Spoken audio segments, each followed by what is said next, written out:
alam ko lang, hindi ko na sana tinuloy ang proyektong ito. Nang dahil sa'yo, nasayang ang lahat ng pinagpaguran ko. Sige, sisihin mo ko. Diyan ka naman magaling eh. Ma, ano na naman bang pinag-aawayan nyo? Tigilan nyo na nga to. Hindi na matutuloy ang environmental fashion show na pinaghihirapan ko nang dahil sa kapabayaan ng papa mo. Magagawa ko sana maayos trabaho ko kung kinakausap mo ako maayos. Kaso lagi galit pinahihiran mo eh. Instead maging professional, laging personal issues pinahihiran mo. Paano ko namang iiwasan gawin yon, ha? Dahil kung gano'n kang kawalang kwenta sa trabaho, gano'n ka rin kawalang kwenta asawa! Siyosin nila ko mo eh! Bakit? Dahil ayaw mong mapahiya sa anak mo? Ayaw mong malaman niya yung totoo? Ma, please. Tama na oh. Lagi na lang bang ganito? Hindi niyo na ba ito maaayos, ha? Alam niyo, hirap na po ako eh.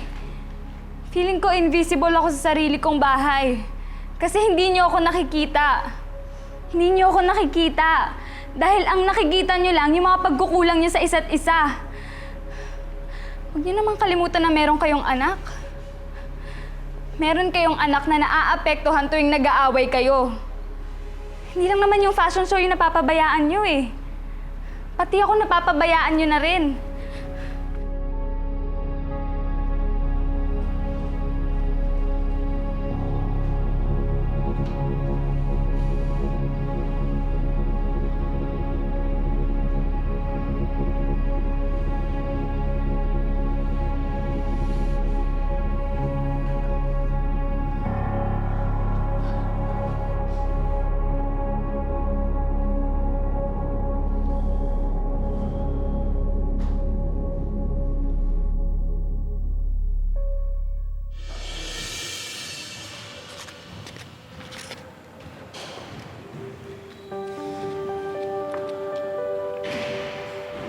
Hoy, may nakapangiti-ngiti dyan ah.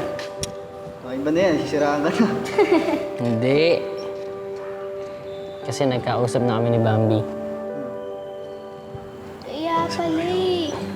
Kinikilig ka lang. Kinikilig mo nga. Ganun. Kinikilig ka nga. Smile lang. Bakit naman? Ano mag-daydream pwede? Marami pa tayong tatapusin. Magagahoy tayo sa oras pag pinagpabukas pa natin yan. Alam mo, bilib ako sa'yo. Talagang kinakarin mo itong Santa Cruzan, ha? Dedicated ka talaga. Hindi bro. Tinutulungan ko lang si Miss Edna. Thank you sa'yo talaga. Nakasa talaga. Tapos naman.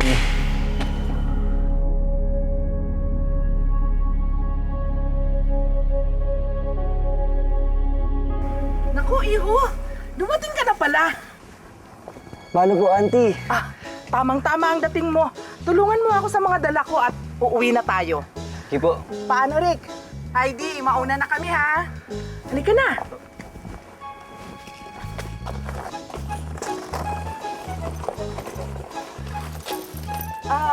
Aris! Tawagan mo na lang ako, ha?